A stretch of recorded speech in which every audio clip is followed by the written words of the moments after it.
Muy buenas noches. Mi nombre es José Miguel Rodríguez, soy médico especialista en cuidado físico y soy MSL para Grupo Menarini Centroamérica y el Caribe. En medio del programa de Todo Corazón, les damos la más calurosa bienvenida a esta entrevista conmemorando el Día Mundial del Ictus. En esta ocasión abordaremos un tema de gran importancia con título Ictus, reconócelo y salva una vida, con una gran experta que el día de hoy nos brindará su experiencia y recomendaciones para el reconocimiento y concientización de la identificación de esta enfermedad que es la principal causa de daño cerebral adquirido en el adulto y la segunda causa de demencia.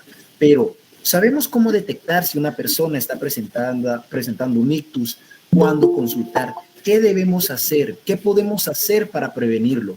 Todas estas dudas podemos aclararlas el día de hoy con nuestra experta, la doctora Ana Javier Peralta Santizo de Godoy. La doctora Peralta, pues que tuvo sus estudios de pregrado de carrera como médico y cirujano en la Facultad de Ciencias Médicas de la Universidad de San Carlos de Guatemala. Asimismo, tiene estudios de posgrado en medicina interna con prácticas en el Hospital Roosevelt, avalado por la Escuela de Estudios de Posgrado de la Facultad de Ciencias Médicas de la Universidad de San Carlos de Guatemala, y también una maestría en ciencias con especialidad en neurología de adultos en Hospital Roosevelt, también de la Universidad de San Carlos de Guatemala. Muchas gracias por haber aceptado la invitación, doctora, para dialogar en esta importante enfermedad. Muy buenas noches. Muchas gracias por invitarme. Buenas noches. Es un gusto para mí estar acá con ustedes y vamos a compartir algo de la información que les queden de dudas. Pues muchas gracias, doctora.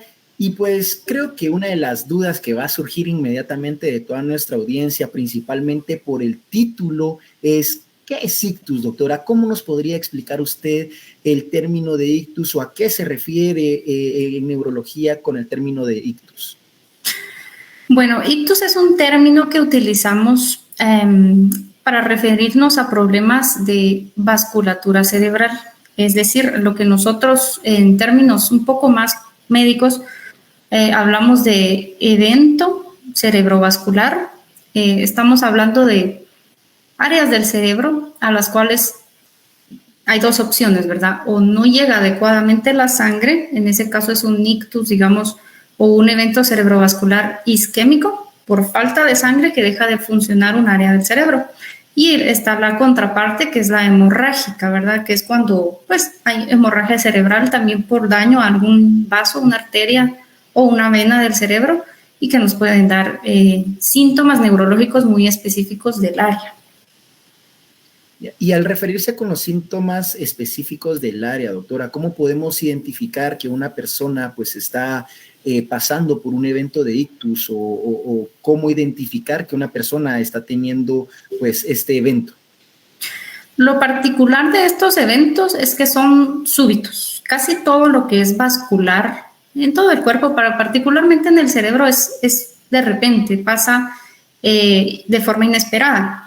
Entonces, cualquier síntoma, por ejemplo, los síntomas principales, los que más se suelen identificar y que son más rápidamente identificables, son que se desvía la boca para un lado, que el paciente no puede pronunciar bien, habla como empastado, le decimos, o que no puede mover la mitad del cuerpo, no puede levantar el brazo, no puede mover la pierna. Casi siempre es muy indicativo que sea un solo lado del cuerpo. Es a lo que tradicionalmente, tal vez un poquito más coloquial, le hablamos como derrame, ¿verdad? Pero de hecho hay un código que se creó en Guatemala para denotar esto, para que fuera un poco más fácil de que la población lo conociera. Hablar de derrame, pero es un término intercambiable con ictus o evento cerebrovascular. Muy bien, excelente, doctora. Y entonces, pues como usted nos refiere, estos cuadros clínicos en el cual pues pueden presentarse de una forma súbita, ¿es muy común este evento en una persona joven o es más común en personas adultas mayores? ¿O cuál es la edad en la que se presentan normalmente estas situaciones? Es muchísimo más frecuente, me atrevería a decir que el 85-90% de los casos suceden en adultos mayores. Estamos hablando de que por algunas enfermedades, sobre todo que los pueden predisponer, principalmente enfermedades de origen cardiovascular, hay ciertas consecuencias, digamos, que se van acumulando a lo largo de los años, y es por esto que suceden los eventos a partir de más o menos una edad tradicional para nosotros, es a partir de 55, 60 años, puede uno tener el riesgo de desarrollar estos eventos súbitos, y en personas jóvenes son por enfermedades muy específicas. A veces no se conoce que las tienen, pero a veces sí, ¿verdad? Algunas enfermedades cardíacas, por ejemplo, los pueden predisponer, o sea que sí pueden suceder en pacientes jóvenes, pero sí es más frecuente en adultos mayores. Y considerando estas patologías de base que pueden tener los adultos jóvenes, eso significa que también hay comorbilidades que pues me pueden llevar a presentar un ictus, o el ictus es súbito y no tiene ninguna relevancia si estoy enfermo de diabetes o de hipertensión o de alguna otra enfermedad. No, claro que tiene mucha relevancia. Las causas principalmente son estas, como mencionaba usted, de origen cardiovascular, más que todo en pacientes con enfermedades crónicas. La diabetes es un factor importante porque puede debilitar, por decir así, muchos de los vasos de todo el cuerpo, pero particularmente los del cerebro son muy susceptibles. La presión arterial elevada, porque la fuerza, digamos, que lleva la sangre en esas situaciones de presión alta hace que se vayan a depositar muchos restos, por decir así, que van a dar infartos, aunque sean infartos muy pequeños del cerebro. También son los mismos factores de riesgo para infartos del corazón los que pueden surgir en los ictus. Y en los pacientes jóvenes son, como le decía, enfermedades muy, muy específicas, arritmias del corazón como la fibrilación auricular, la presencia de alguna cardiopatía congénita, por ejemplo, en una persona que haya nacido ya con una cardiopatía, dependiendo de cuál cardiopatía sea, ¿verdad? Pero pueden tener el riesgo de desarrollar enfermedades de este tipo también ellos. Pero hay formas de prevenirlos también. Muy bien, doctora, y al presentar un ictus y que simplemente me quedo sin poder hablar o tengo una parte del cuerpo que no puede moverse, ¿esto pone en riesgo mi vida o es un evento transitorio que puedo venir y consultar, pues, o demorarme en la consulta o con un especialista, o qué es lo que tengo que hacer si presento un evento como estos?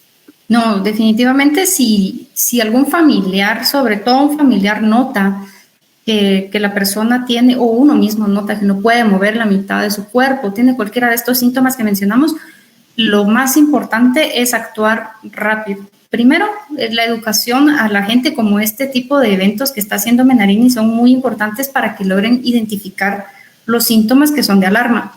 Pero lo particular con estos eventos es el poco tiempo que tenemos para actuar, para que los pacientes tengan el mínimo de secuelas y de malos resultados neurológicos a largo plazo, porque no es algo que se resuelva, digamos, va pasando el coagulito y ya pasó, ya estoy bien. Realmente no.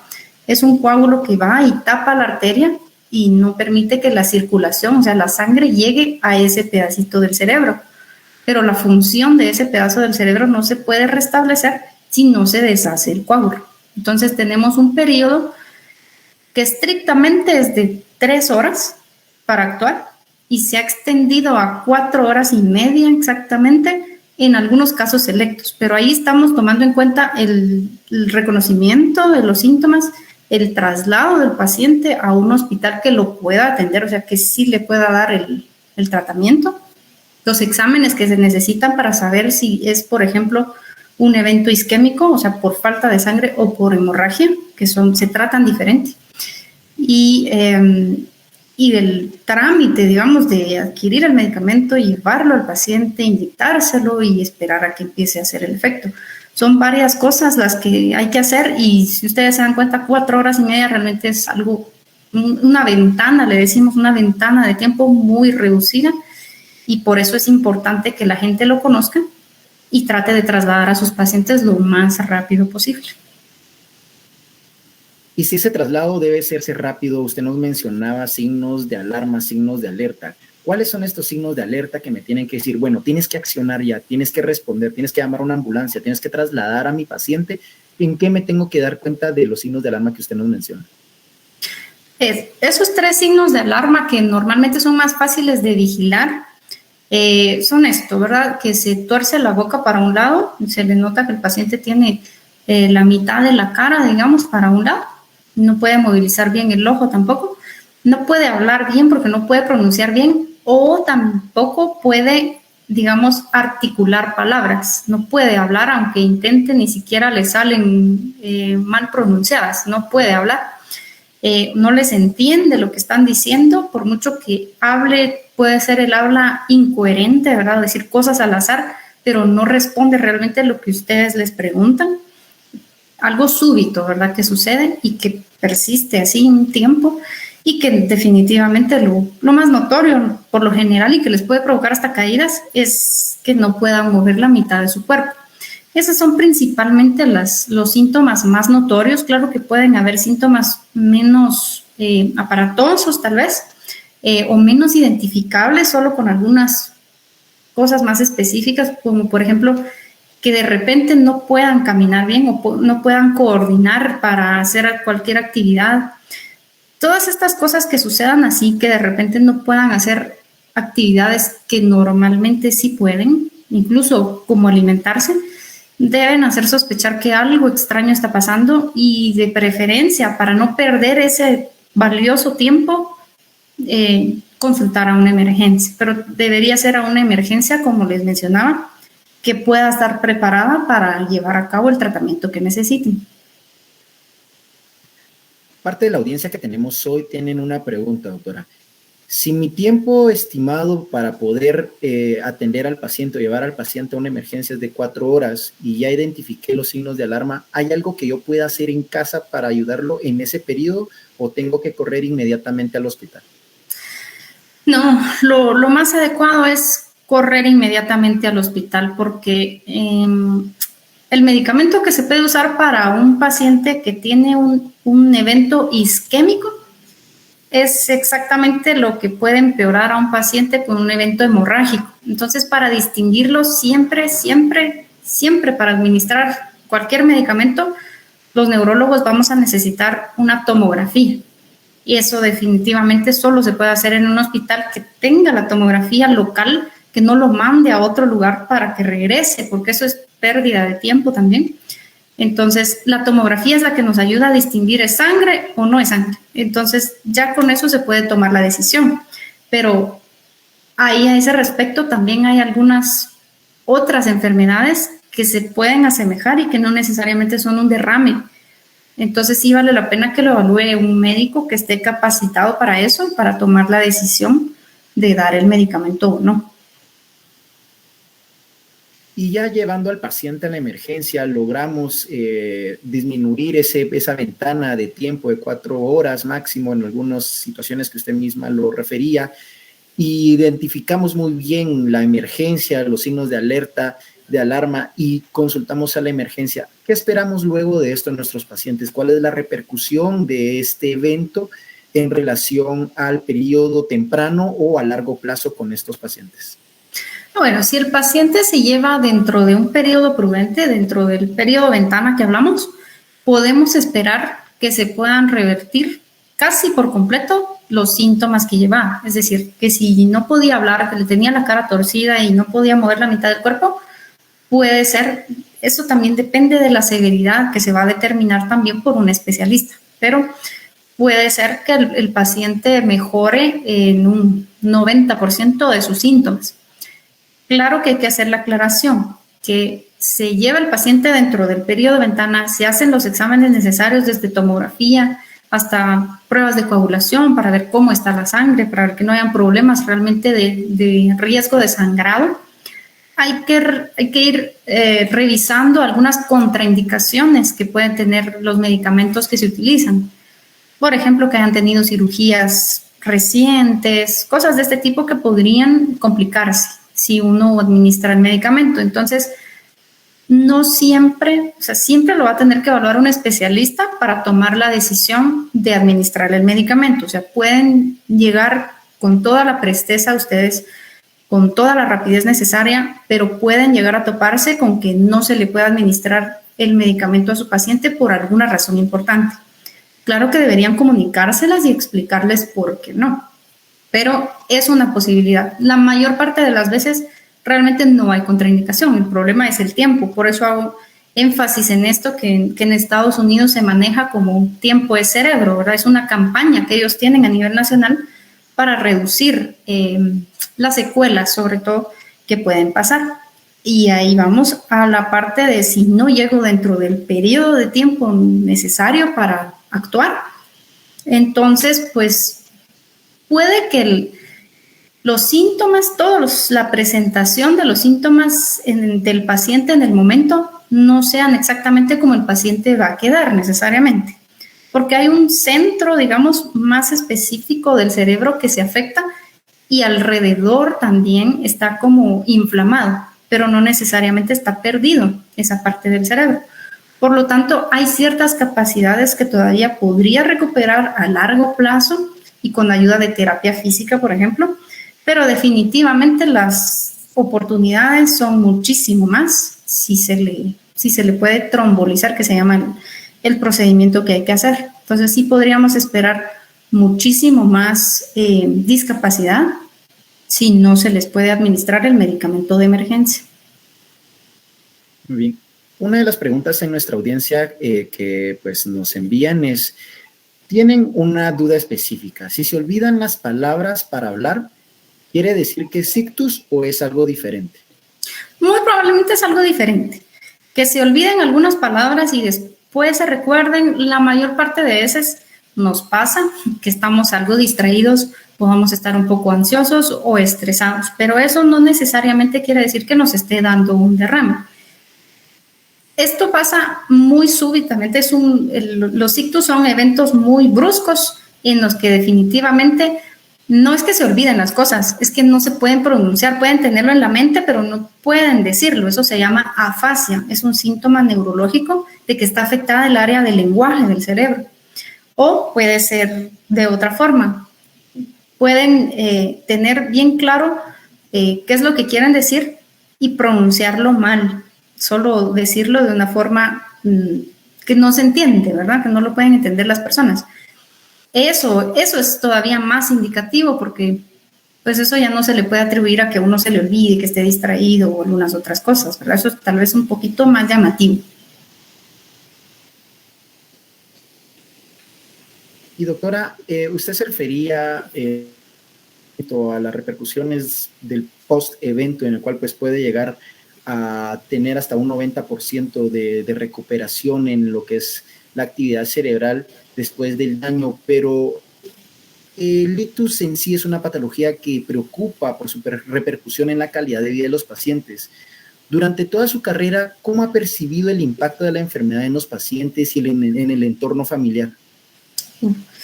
La verdad es que todos los ictus impactan de forma muy fuerte tanto a la persona, al paciente, como a toda su familia alrededor. Normalmente son adultos, ¿verdad? Estamos hablando de personas arriba de 55, 60 años. Todavía los consideramos jóvenes y pasan antes de 60 años, ¿verdad? Pero normalmente son personas trabajadoras que todavía tienen mucha actividad y puede pasar en personas más grandes, ¿verdad? Que ya realmente no tengan tanta actividad, al menos actividad laboral, pero de cualquier forma impacta porque ya no se pueden, muchas veces ya no se pueden comunicar igual, pierden mucho de la espontaneidad de su personalidad, solo hablando a título personal, ¿verdad? Ya ni siquiera hablando solo de movilidad, pero tiende a impactar mucho también en el estado de ánimo, impresionantemente en la calidad de vida, de no poder llevar a cabo mis actividades de forma independiente, solo comer, bañarme, cambiarme, puedo depender ya de alguien más. Y ahí es donde impacta a todo mi núcleo familiar, a todas las personas alrededor, porque pues son mis seres queridos y por lo tanto van a buscar la forma de ayudarme, van a buscar la forma de comprar los medicamentos para que esté bien, para prevenir otras cosas, cuidarlos, dedicarles el tiempo, ¿verdad? Que en ese momento puede ser mucho, al principio puede ser la carga todavía más fuerte de discapacidad, de tener que darle de comer incluso en la boca, de ver que no se ahogue incluso cuando está tragando. O sea, sí puede ser algo muy duro y que lamentablemente en Guatemala no hay como una red de apoyo en ese sentido. de rehabilitación que llegue a su casa y que se le pueda brindar apoyo de esa forma, ¿verdad? Un sistema de enfermería, digamos, que puedan llegar a apoyarlos o a explicarles el cuidado. Muchas veces tienen que utilizar pañal, tienen que cambiarlos o bañarlos en la cama, y todo eso uno no está preparado para hacerlo. Entonces, impacta bastante, uno no está preparado porque precisamente es algo muy súbito que pasa sin que uno lo espere, y uno va buscando, incluso las consultas se hacen muy difíciles, que puedan trasladar al paciente de su casa a un consultorio, a un hospital. Incluso después, hablando después del evento, ¿verdad? Se hace bien difícil que tengan que usar silla de ruedas para caminar, que no puedan ser independientes. Todo esto es una carga no solo para la persona, ni solo para su familia, sino que a nivel de sociedad también, porque podemos perder una persona económicamente activa que mantenga un núcleo familiar y que de repente esa entrada económica se pierda, ¿verdad? Entonces, realmente son muchos aspectos los que toca este tipo de eventos. ¿Y el impacto es directamente proporcional al momento de la consulta? Y me refiero a si en esa ventana de 3 horas que tenemos, 3, 4 horas, el impacto va a ser igual de proporcional. Si llego y consulto a los 10 minutos, pues la repercusión va a ser menor a que si consulto a las 4 o 5 horas. ¿Tiene alguna relación el tiempo de consulta en relación a las complicaciones posteriores al evento? Claro que sí tiene. Es una muy buena pregunta.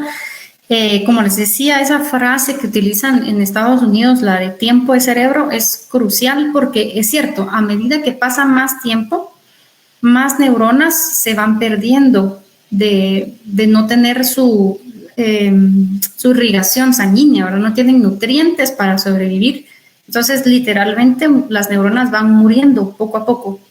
Claro que estamos hablando no de un par de neuronas, tenemos muchas neuronas, pero hablamos de miles, de millones, y eso lo vamos traduciendo en tejido cerebral, ¿verdad? El área de tejido cerebral que se afecta se va incrementando a medida que pasa el tiempo. Y esa área que no recibió sangre por más de 4 horas, o dependiendo del tiempo, ¿verdad? Lo detenemos a partir de que hacemos la intervención, que utilizamos el medicamento. Pero a medida que pasa más, el área que no se puede recuperar se va haciendo más grande, aún si se le pone el medicamento. Por eso es que después de 4 horas y media ya no está aprobado, realmente no está autorizado por nadie porque no tiene beneficios utilizarlo después de ese lapso. Pero también dentro de esa ventana de tiempo importa también. Si ustedes llegan a los 5 minutos y se les logra poner el medicamento a los 15, van a tener una recuperación casi que del 100%.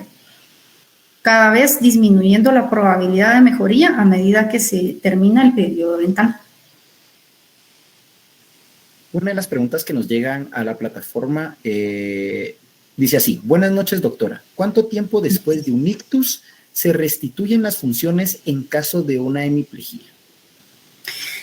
Bueno, eso va a depender de si recibió o no el medicamento. Si se recibió en la emergencia, al egreso hospitalario, ya tendrían que estar restituidas la mayoría de las funciones neurológicas. Si no fue, digamos, que consultaran tan temprano, no va a ser del 100%, ahora sí va a tener algunas secuencias, pero muchísimo menos importantes que si no hubiera recibido el medicamento. Pero incluso los que quedan con secuelas y los que no recibieron medicamentos tienen un lapso de tiempo en el que todavía se recupera, digamos que los tejidos vecinos tratan de compensar un poco la función que tenía el área principal. Claro que el cerebro es está como muy sectorizado, entonces cada parte tiene su función y no tan fácil otra de a la par puede sustituirlo, pero lo intentan. Hay cierto grado de plasticidad cerebral, se llama, la capacidad de tratar de ayudar un poco con esa función, o que incluso se restablezca la circulación del área de alrededor, digamos, y esta parte pueda empezar a funcionar normal. El periodo máximo que esperamos, el mejor periodo donde vamos a ver recuperación son los primeros 3 meses, pero sí se extiende hasta los 6 meses después. Y la mejor forma de lograr esto es estimularlo, y esto es a través de terapia física. Esa es otra parte muy importante de la recuperación, que espero que la mayoría lo reciban. Es un poco difícil a veces, pero esa es una parte muy importante para mantener ciertas funciones todavía trabajando, ¿verdad? Al inicio usted nos mencionaba, doctora, que los dos episodios, tanto el isquémico como el hemorrágico, es necesario identificarlo. Al hablar del isquémico, usted nos hacía mención acerca de los coágulos. Si este coágulo puede ser pues quitado, retirado y se puede pues deshacer, ¿es necesario tomar anticoagulantes después del evento del ictus? Eso depende de cuál sea la causa. El coágulo se forma por una razón. Primero hay que saber cuál es la razón por la que se formó el coágulo para decidir si es necesario anticoagulación o antiagregación plaquetaria, que son dos conceptos diferentes, ¿verdad? En el tema de pacientes jóvenes, frecuentemente la causa o lo que más solemos sospechar los neurólogos es origen cardiovascular.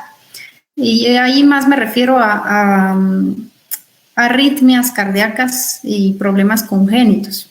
Entonces, de esa cuenta, dependiendo, pero si son ese tipo de problemas, sí se utiliza anticoagulación, pero sí hay que tener la causa también. No es solo de tratarlo, despacharlo y se va a su casa. Hay que prevenir también que ese coágulo no se vuelva a formar, porque si se formó una vez, tiene riesgo de volver a suceder siempre. Entonces, la anticoagulación no se recomienda para todos, para casos selectos es muy bueno, pero algunos lo que van a necesitar es, por ejemplo, aspirina o estos medicamentos que son para evitar que se formen coágulos, pero que no son anticoagulantes, son antitrombóticos realmente. Y en relación ya al periodo de recuperación del paciente, ¿cuáles son las principales complicaciones a largo plazo que podríamos esperar en estos pacientes? Al inicio de la charla, pues refería a una de las situaciones como la demencia que pueden presentar los pacientes. ¿Qué tan frecuente es esto? ¿Qué tanto va a poder presentarlo? ¿O cuál es la principal complicación que va a presentar el paciente luego de un evento de ictus? Bueno, pues si es como una forma de demencia lo que sucede, digamos que lo podríamos clasificar como una demencia vascular, más que todo porque se pierden algunas facultades del pensamiento, dependiendo del área del cerebro que se afecte, es como van a ser las consecuencias. Pero de lo que más frecuentemente sucede es que en la casa, si el evento fue muy grande y las consecuencias de movimiento son muy importantes, estos pacientes pueden tener úlceras por no movilizarse adecuadamente, porque uno pudiendo moverse se tiene que mover constantemente para no sentir que se le duerme una parte del cuerpo, pero si uno no se puede mover, no puede evitar que la presión de la cama o de la silla haga llagas, ¿verdad? Haga úlceras. Entonces esa es una de las complicaciones más frecuentes, lamentablemente. Infecciones que les pueden dar también por no poder tragar bien, y en esto incluimos neumonías, ¿verdad? Las demencias sí, o sea, como digamos demencia vascular es muy importante, y esto lo que es más catastrófico es que como que cambiara la personalidad del paciente, o sea, ya no lo ven como la misma persona, y eso hace todavía más difícil el control, el manejo y el cuidado de todas las personas alrededor. Entonces, ese tema es muy importante.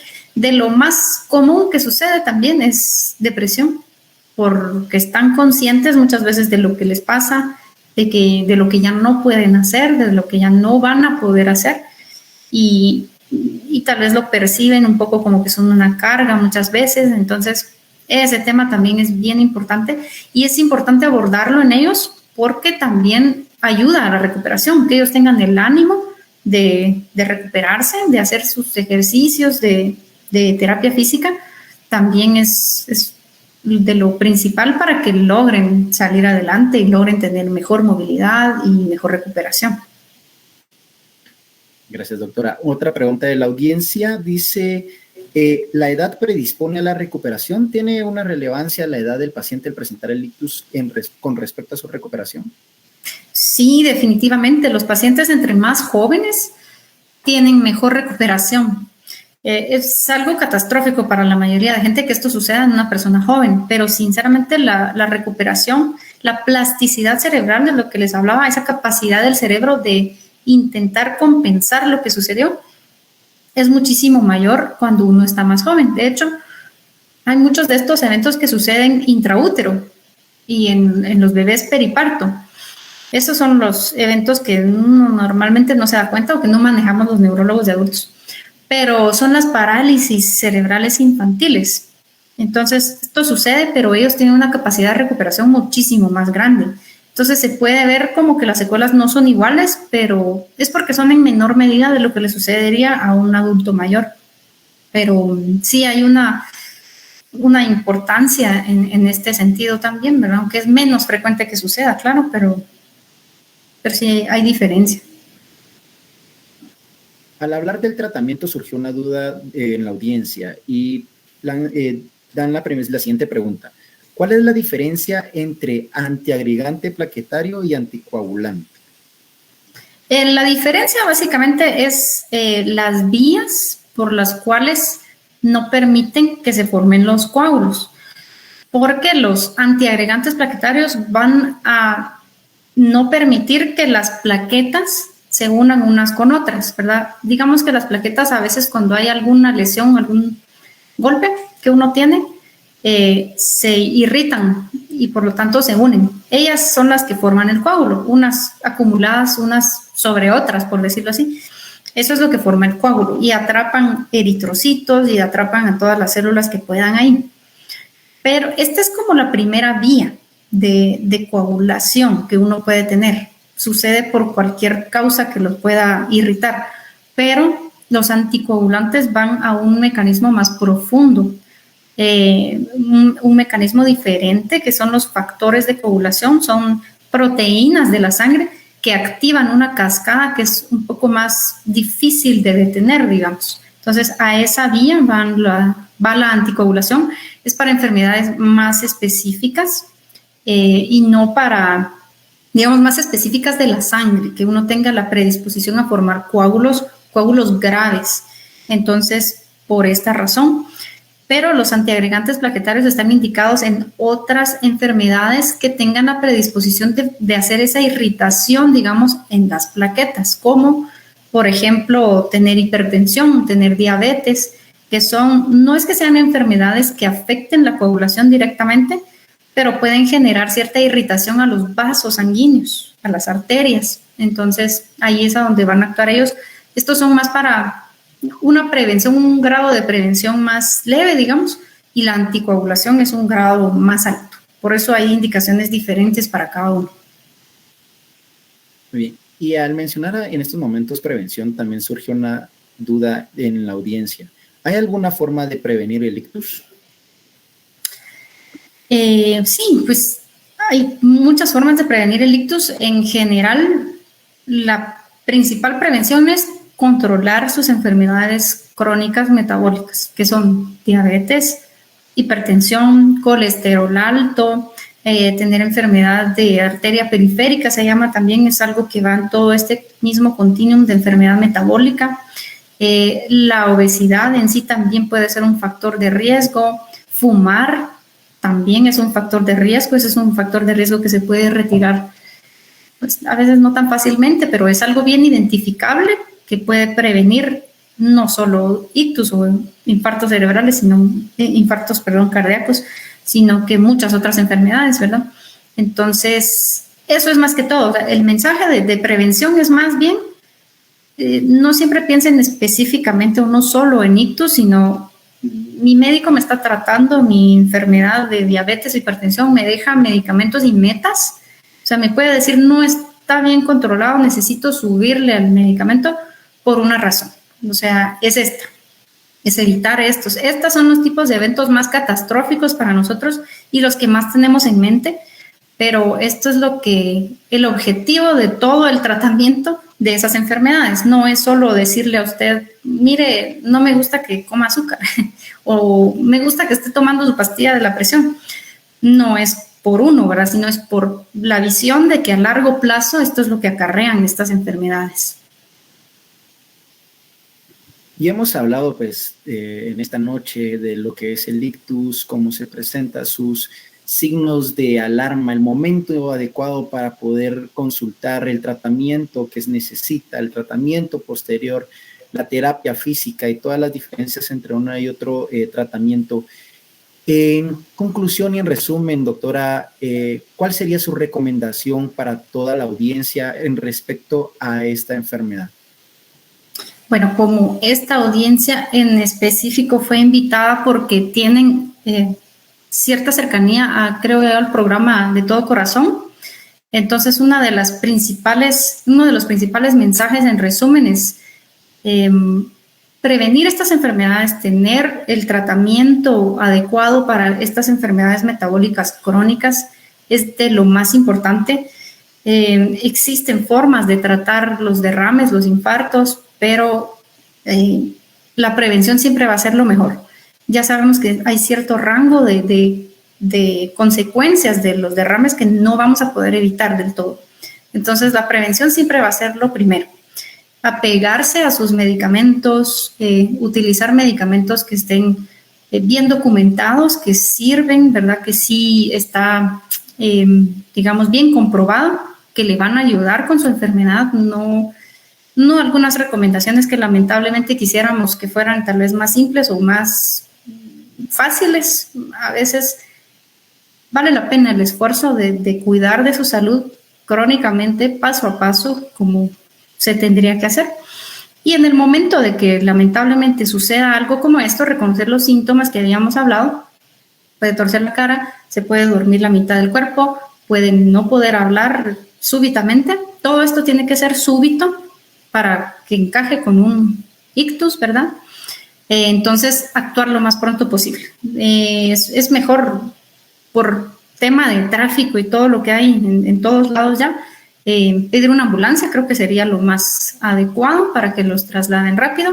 Hospitales grandes que puedan tener, y no me refiero solo a hospitales privados, un mensaje que también quería dar es que en los hospitales nacionales está disponible este medicamento, en el ICSS está disponible este medicamento, así como en hospitales privados grandes donde ustedes pueden asistir, pero está realmente al alcance de todos, no es algo que esté solo para algunas personas, puede ser costoso en algunos hospitales privados, entonces está disponible para todas las personas, solo es de identificarlo y llegar, ¿verdad?, en el tiempo. Y también es de darle un seguimiento, no es una cosa única que se hace, sino que el seguimiento de la terapia física, de la prevención secundaria, le llamamos a cuando ya sucedió una vez y queremos prevenir que vuelva a suceder, diferente a la prevención primaria, que es no ha sucedido y no quiero que nunca vaya a pasar, ¿verdad? Esto es también un tema que se tiene que hacer a partir de que suceda un evento de este tipo y pues saber que hay formas de tratar de ir mejorando esto, que el estado de ánimo, que la depresión también es algo importante para tener una mejor recuperación y que el apoyo familiar, ¿verdad?, siempre va a ser de lo más necesario en estos casos. Gracias, doctora. Y una última pregunta que recién acaba de ingresar a nuestra plataforma. Después de un ictus y quedan secuelas, ¿al cuánto tiempo hay que iniciar la terapia física? Hay algunos estudios que decían que había que iniciarlo el mismo día que el paciente había tenido el ictus. Se comprobó que no tiene mayor beneficio empezarlo ese mismo día, pero incluso puede ser al día siguiente. Entonces, eso se puede empezar intrahospitalario, si el paciente recibió su medicamento y sigue estando hospitalizado por alguna razón o algo más que haya que vigilar. Ese es el mejor momento para iniciarlo. En casa, tan pronto como regrese el paciente, debería ponerse en actividad porque hay que tener también la concordancia entre que el nervio funcione y que el músculo le responda. Entonces, si el músculo no está en condiciones para responder a la orden, digamos, del nervio, nunca vamos a ver movilidad por mucho que haya recuperación neurológica. Entonces, la terapia sirve también para eso, para que los músculos que llevan a cabo los movimientos estén en las condiciones físicas suficientes, que no se atrofien para poder responder y que el paciente pueda hacer sus actividades de la forma más mejor que se pueda recuperar, ¿verdad? Bien. Otra pregunta que nos llega dice, doctora, buenas noches. En una paciente diabética, ¿cómo poder evitar el ictus? Pues en un paciente diabético en general, mantener su control. Hay objetivos de glicemia, le decimos, o de azúcar en la sangre que tenemos que mantener Por eso es que se le debe hacer su chequeo de no solo glucómetros, ¿verdad?, sino hemoglobina glicosilada, que también nos da un dato de cómo se mantiene en 3 meses. No solo es vigilar la diabetes, porque la diabetes se acompaña de muchas complicaciones paralelas. Hay que estar viendo cómo están los triglicéridos, cómo está el colesterol, cómo mantiene la presión. Y si no están apareciendo síntomas un poquito ocultos de neuropatía que puedan estar pasando, cualquier otra complicación que pudiera estar acompañando a la diabetes, ¿verdad? Que nos podrían dar un indicio. Por ejemplo, una evaluación muy necesaria y que se suele dejar un poco a un lado con los diabéticos es la evaluación oftalmológica. Pero esto puede prevenir o puede hacernos saber si el paciente ya tiene enfermedad o tiene débiles, digamos, afectados los vasitos del cerebro, porque el ojo está muy conectado con el cerebro. Entonces, si el oftalmólogo, haciendo su chequeo de los vasos, le puede decir que hay algo que ya se está afectando de los vasitos, es importante tener un buen control. O sea, ese es el punto para centrarse en prevención. Probablemente, pero eso se lo tiene que prescribir su médico, sea necesario dar antiagregación plaquetaria o dar tratamiento para colesterol. Estas son las enfermedades que parecen muy simples, pero que son una bombita de tiempo, ¿verdad? Son cosas que se acumulan y que es mejor mantener en control. Por eso es importante el chequeo y el apego al tratamiento. Pues muchas gracias, doctora Peralta, por este espacio que nos ha brindado en la búsqueda continua de la concientización de la detección temprana y oportuna del ictus. Un espacio el cual ha sido muy enriquecedor para toda nuestra audiencia y para Grupo Menarini. Por medio del programa De Todo Corazón ha sido un completo honor poder contar con usted. Y asimismo, pues agradecemos a todos ustedes, nuestra audiencia, que nos han acompañado durante esta entrevista. Muy buenas noches, doctora Peralta, mucho gusto. Y muchas gracias por su espacio. Feliz noche. Muchas gracias a ustedes también. Feliz noche.